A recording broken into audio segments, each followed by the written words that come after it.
உன்னால முடியாதுன்னு யாராவது சொன்னா நீ நம்ப வேண்டியது அவங்கள இல்லை, ஒன்று. ஹாய் ஹலோ நம்ம இன்னைக்கு இந்த வீடியோவில் பிக் பாஸ் சீசன் 7 டே 77 இருக்கு இல்லையா, அதை தான் ரிவ்யூ பண்ண போகிறோம் அப்படின்னு சொல்லலாம். ஸோ டே 77 பொறுத்த வரைக்குமே பார்த்தோம் அப்படின்னா முறையாக அந்த பிக் பாஸ் சீசன் 7 மாயா இருக்காங்க இல்லையா, மாயாவை பிக் பாஸ் சிரிக்காதீங்க மாயா அப்படின்னு சொல்லி கடுப்போட சொல்லியிருக்காரு. அது மட்டும் இல்லாமல் பார்த்தோம் அப்படின்னா விக்ரம் இருக்கார் இல்லையா, விக்ரம்க்கு வந்துட்டு இந்த காக்ரோச் அப்படின்றதெல்லாம் பேர் வைக்கிறதுக்கு நீங்கள் யார், எந்த ஒரு மனுஷனுக்கும் பார்த்தோம் அப்படின்னா அப்படி ஒரு பட்ட பேரை வைக்காதீங்க அப்படின்ற மாதிரி பல விஷயங்களில் பார்த்தோம் அப்படின்னா மாயாவை வச்சு செஞ்சிருக்காப்ல அப்படின்னு தான் சொல்லணும். இன்னொரு பக்கத்தில் பார்த்தோம் அப்படின்னா இந்த டே பை டே ஒவ்வொரு நாளாக கரைய யார் அம்பா டைட்டில் வினராக வரப்போறா அப்படின்ற எக்ஸ்பெக்டேஷன் இருக்கு இல்லையா. ஏன்னா ஒரு பக்கத்தில் பார்த்தோம் அப்படின்னா விஜய் அர்ச்சனாக்கு மக்கள் கிட்ட சப்போர்ட் அப்படின்றது வேற லெவலில் இருக்கு.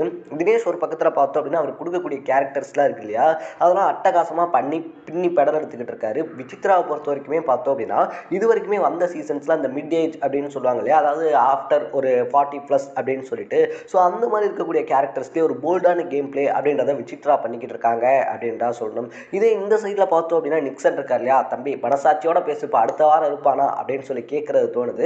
பட் நிக்சனை கழிச்சு விட்டு பார்த்தோம் அப்படின்னா மாயா பூர்ணிமா இவங்க ரெண்டு பேர்த்தையும் அவ்வளோ லேஸில் விட்டுற முடியாது அப்படின்னு தான் சொல்லணும். ஏன்னா பூர்ணிமா எனக்கு தெரிஞ்ச வரைக்குமே பார்த்தோம் அப்படின்னா இப்போ விளையாடக்கூடிய கேம் பிளே அப்படின்றத பாசிட்டிவாக மாற்றிருக்காங்க. ஸோ அதை இன்னும் 2 வீக் வந்துட்டு அவங்க அப்படியே கண்டினியூ பண்ணாங்க அப்படின்னா கண்டிப்பாக அர்ச்சனா கேங் இருக்காங்க இல்லையா, அவங்க யாராவது ஒருத்தர் வந்துட்டு மிஸ்டேக் பண்ணுறாங்க அப்படின்ற பட்சத்தில் அது பூர்ணிமாவுக்கு பாசிட்டிவான விஷயமா மாறும் அப்படின்னு தான் சொல்லணும். ஸோ இந்த வீடியோ முழுக்க டே 77 ரிவ்யூ பண்ணுறதோட மட்டும் இல்லாமல் யார் டைட்டில் வின் பண்ணுறதுக்கு அதிகப்படியான சான்சஸ் இருக்குது அப்படின்னு தான் ரிவ்யூ பண்ண போகிறோம். அதுக்கு முன்னாடி இதே மாதிரி 100 டேஸ்க்கான அப்டேட்ஸை நீங்கள் தொடர்ந்து தெரிஞ்சுக்கணும் அப்படின்னு ஆசைப்பட்டீங்கன்னா மறக்காமல் நம்ம சேனலை சப்ஸ்கிரைப் பண்ணிக்கோங்க. So first of all day ஸ்டார்டிங்லேயே பார்த்தோம் அப்படின்னா கமல் இருக்கார் இல்லையா, கமலுடைய என்ட்ரி அப்படின்றது தான் இருந்துச்சு. இந்த ஷோவில் வந்துட்டு திருந்திட்ட மாதிரி காமிக்கிறாங்க. பட் அவங்க இன்னும் திருந்தலை அப்படின்னு சொல்லி யாரை நீங்கள் நினைக்கிறீங்க, அதாவது இந்த ஷோக்காக அவங்க நடிக்கிறாங்கன்னு சொல்லி யாரை நினைக்கிறீங்க அப்படின்னு சொல்லி தான் கேட்டிருந்தாங்க. ஒவ்வொருத்தருமே பார்த்தோம் அப்படின்னா இவங்கள மாற்றி அவங்கள மாற்றி இவங்க அப்படின்ற மாதிரி சொல்லியிருந்தாங்க. ஸோ விஜய் அர்ச்சனா இருக்காங்க இல்லையா, அவங்கள பொறுத்த வரைக்குமே பார்த்தோம் அப்படின்னா அவங்க மாயா தான் இப்படிலாம் பண்ணிக்கிட்டு இருந்தாங்க. மாயாவை பொறுத்த வரைக்குமே பார்த்தோம் அப்படின்னா அவங்க இன்னும் திருந்தினாங்களா இல்லையா அப்படின்றதே தெரில அப்படின்ற மாதிரி சொல்லியிருந்தாங்க. இதுக்கு பதிலடி கொடுத்த மாயா பார்த்தோம் அப்படின்னா விஜய் அர்ச்சனா வந்து எல்லாமே கேமராக்காக பண்ணுற மாதிரி இருக்கு அப்படின்னு சொல்லிட்டு ஒருத்தர் மாற்றி ஒருத்தர் பார்த்தோம் அப்படின்னா மனசில் இருக்கக்கூடிய வன்மம் அப்படின்றத கக்கியிருந்தாங்க அப்படின்னு தான் சொல்லணும். இதுக்கப்புறமா அந்த வன்மத்தை இன்னும் கக்கக்கூடிய அளவுக்கு தான் பார்த்தோம்னா அந்த செல்ஃப் ஸ்ட்ராட்டஜி அப்படின்ற மாதிரி ஒரு விஷயத்தை கொடுத்துருந்தாங்க. ஸோ செல்ஃப் எக்ஸ்பிளனேஷன் அப்படின்னு சொல்லிட்டு, ஸோ உங்ககிட்ட அன்பு எந்த அளவுக்கு இருக்குது, விடாமுயற்சி எந்த அளவுக்கு இருக்குது, கடின உழைப்பு எந்த அளவுக்கு இருக்குது, அதை தாண்டி லக்கு, இந்த மாதிரி எல்லா விஷயமும் எவ்வளோ இருக்குது அப்படின்னு சொல்லி கேட்கும்போது எல்லா கண்டஸ்டன்ஸுமே ஃபஸ்ட்டு பார்த்தோம் அப்படின்னா அவங்க ரிவ்யூ பண்ணிக்கிட்டாங்க. அதுக்கப்புறமா அந்த கண்டஸ்டண்ட்டை இன்னொரு கண்டஸ்டன்ட் ரிவ்யூ பண்ண ஆரம்பித்தாங்க அப்படின்னு தான் சொல்லிச்சு. ஸோ இதை பொறுத்த வரைக்குமே பார்த்தோம் அப்படின்னா ஒரு கண்டஸ்டனுடைய பாயிண்ட் ஆஃப் வியூலேருந்து இன்னொரு கண்டஸ்டன்ட் எந்த மாதிரி இருக்காங்க அப்படின்னு சொல்லி நல்லா தெளிவாகவே தெரிஞ்சு.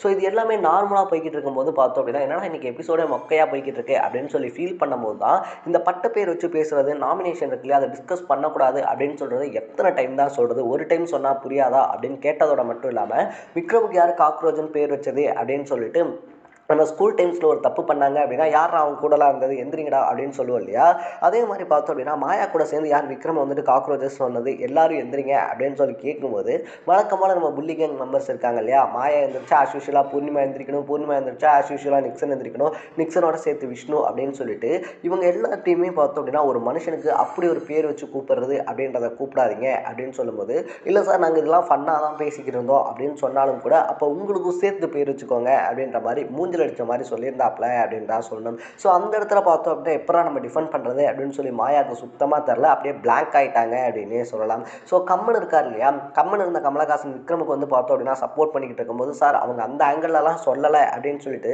தேவையில்லாமல் மாயாவுக்கு சப்பக்கட்டு கட்ட வந்து பார்த்தோன்னா நீங்கள் சப்பக்கட்டு கட்ட தேவையில்லைன்னு சொல்லிட்டு கமல் டைரெக்டாகவே அவரையும் வான் பண்ணியிருந்தாரு அப்படின்னு தான் சொல்லணும். ஸோ ஆஸ் யூஷுவலாக 75 நாளாக வீட்டில் ஃபன் கண்டென்ட் அப்படின்றத கொடுத்துட்டு இருந்த கூல் சுரேஷ் வெளியே போயிட்டாரு.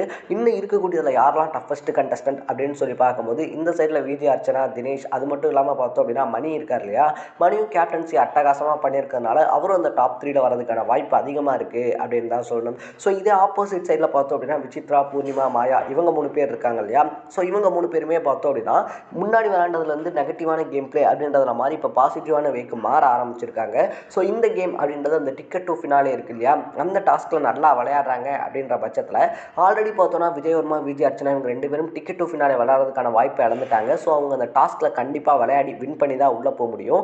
மற்ற இருக்கக்கூடிய கண்டஸ்டன்ஸ் இருக்காங்க இல்லையா, அவங்களில் யார் இந்த டிக்கெட் டூ ஃபினாலே அப்படின்றத எடுத்து டேரெக்டாக போவாங்க அப்படின்னு சொல்லி தோணும்போது எனக்கு தெரிஞ்ச வரைக்கும் என்னுடைய பர்சனல் சாய்ஸாக பார்த்தோம் அப்படின்னா மணி இருக்கார் இல்லையா, மணி தோன்றாரு அப்படின்னு தான் சொல்லணும். ஏன்னா மற்ற டாஸ்கில் கம்பேர் பண்ணும்போது பார்த்தோம் அப்படின்னா கிரியேட்டிவிட்டியான டாஸ்க்காக இருந்தாலும் சரி, கொஞ்சம் டஃப்பான டாஸ்க்காக இருந்தாலும் சரி, அது எல்லாத்தையுமே கூலாக ஹேண்டில் பண்ணி விளையாடுவார். ஸோ என்னுடைய பாயிண்ட் ஆஃப் வியூவில் வந்து மணி வந்துட்டு அந்த டிக்கெட் டூ ஃபினாலே வின் பண்ணுவார் அப்படின்னு சொல்லி தோணுது. ஸோ உங்களுக்கு எந்த கண்டஸ்டன்ட் வந்து இந்த டிக்கெட் டூ ஃபினாலே இருக்கார் இல்லையா, அதை வின் பண்ணுவாருன்னு தோணுதுன்றதை கமெண்ட் செக்ஷனில் பதிவு பண்ணிவிடுங்க. ஏன்னா விஷ்ணு இருக்கார் இல்லையா, விஷ்ணுடைய கேம் ஸ்ட்ராட்டஜி அப்படின்றது அவர் வந்துட்டு வின் பண்ணிட்டாரு அப்படின்னா ரொம்ப ஹாப்பி எண்டுக்கு போயிடுவார். இதே அவர் வந்துட்டு தோக்குறாரு அப்படின்னா அப்படியே பார்த்தோம் அப்படின்னா ரொம்ப பஸ்ட் அவுட் ஆகி கத்த ஆரம்பிச்சிடுவார். ஸோ அந்த கூல் இருக்கு இல்லையா, கூல் அப்படின்ற ஒரு விஷயம் பார்த்தோம் அப்படின்னா விஷ்ணு கிட்ட சுத்தமாக கிடையாது. மாயா பூர்ணிமா ஆஸ் யூஷுவலாக நல்லா போய்கிட்டு இருக்க கேமு கூட ஸ்ட்ராட்டஜி பண்ணுறோம் அப்படின்னு சொல்லி கெடுத்து விட்டுருவாங்க. இன்னொரு பக்கத்தில் ரவீனாவை பொறுத்த வரைக்கும் நான் மணிக்காக தான் விளையாடுறேன் அப்படின்னு ஓப்பனாகவே ஒத்துக்கிட்டாங்க. மீதி அர்ச்சனாவை பொறுத்த வரைக்குமே பார்த்தோம் அப்படின்னா இந்த டஃப்பான கண்டென்ட்டாக இருந்தாலும் சரி, இல்லை பாத்திரம் வளர்க்குறது, வேலை செய்கிறது அப்படின்ற வேலைகளாக இருந்தாலும் சரி, இல்லை ஒரு டாஸ்க்காக இருந்தாலும் சரி, ஸோ அர்ச்சனா இதுக்கு முன்னாடி விளாண்ட டாஸ்கில் கூட பார்த்தோம் அப்படின்னா பெருசாக எதுவும் ஜெயிச்சதில்லை அப்படின்னு தான் சொல்லணும். 1-2 டாஸ்கில் தான் ஜெயிச்சிருக்காங்க. ஸோ அவங்க டிக்கெட் டூ ஃபினாலே அப்படின்றதுல டஃப்பான டாஸ்க்காக கொடுக்குறாங்க அப்படின்ற பட்சத்தில் ஜெயிக்கிறதுக்கான வாய்ப்பு கம்மி. இன்னொன்று டிக்கெட் டூ ஃபினாலில் போகிறதுக்கு தினேஷ்க்கு அதிகப்படியான சான்சஸ் இருக்குது அப்படின்னே சொல்லலாம். ஃபிசிக்கலாக இருந்தாலும் சரி, மென்டலாக இருந்தாலும் சரி, ஒரு டாஸ்க் அப்படின்னு சொல்லி கொடுத்துட்டாங்க அப்படின்னா அதுக்கு 100% கமிட்மெண்ட் போடுறது இருக்கு இல்லையா, அது நம்ம தினேஷ் கிட்ட நிறையவே இருக்குது அப்படின்னு தான் சொல்லணும். ஸோ விசித்ராவை பொறுத்த வரைக்குமே ஆஸ் யூஷுவலாக ஒரு டஃப்பான டாஸ்க் தராங்க அப்படின்னா அவங்களே கிவ் அப் பண்ணிடுவாங்க, இல்லை வேணாம் அப்படின்னு சொல்லிட்டு. ஏன்னா ஒவ்வொரு சின்ன விஷயத்தையுமே பார்த்தோம் அப்படின்னா இதை பண்ணால் வெளியே அப்படி தெரிஞ்சிருமோ, அதை பண்ணால் வெளியே இப்படி தெரிஞ்சிருமோ அப்படின்னு சொல்லிட்டு ரொம்ப யோசிச்சு ஒரு சாதாரண சாங் கொடுத்து ஆடுங்க அப்படின்னு சொல்லும் போது கூட பார்த்தோம் அப்படின்னா அது வெளியே என்ன மாதிரி போய் போர்ட்ரேட் ஆகும் அப்படின்றத தான் யோசிக்கிறாங்க. ஸோ இது எல்லாத்தையுமே தாண்டி பார்க்கும்போது மணி, தினேஷ் இருக்காங்க இல்லையா, இவங்க 2 பேருமே டிக்கெட் டூ ஃபினாலே வின் பண்ணுறதுக்கான வாய்ப்பு எக்கச்சக்கமாக இருக்குது அப்படின்னு தான் சொல்லணும். ஸோ அர்ச்சனாக்கு இருக்கக்கூடிய ஃபேன் சப்போர்ட் அப்படின்றத வச்சு அவங்க ஃபைனலுக்கு போயிடுவாங்க அப்படின்னே சொல்லலாம். ஸோ இந்த 3 பேர் தான் பார்த்தோம் அப்படின்னா என்னுடைய கருத்து கணிப்பில் வந்து டாப் 3ல இருக்காங்க. உங்களுடைய பாயிண்ட் ஆஃப் வியூவில் யார் அந்த டாப் 3ல இருப்பாங்க, அந்த டாப் 3ல இருந்து யார் ஒருத்தர் டைட்டில் வின் பண்ணுவாங்கன்னு சொல்லி நீங்கள் நினைக்கிறீங்க அப்படின்றத கமெண்ட் செக்ஷனில் பதிவு பண்ணிவிட்டு, இதே மாதிரி 100 டேஸ்க்கான அப்டேட்ஸ் இருக்கு இல்லையா, ஆல்ரெடி 77 டேஸ் முடிஞ்சு போச்சு. இன்னும் இருக்கக்கூடிய 23 டேஸ்க்கான அப்டேட்ஸை நீங்கள் தொடர்ந்து பார்க்கணுன்னு ஆசைப்பட்டீங்கன்னா மறக்காமல் நம்ம சேனலை சப்ஸ்கிரைப் பண்ணிக்கோங்க. நாளைக்கு டே 78 ரிவ்யூவோட சந்திக்கலாம். Tata, bye by.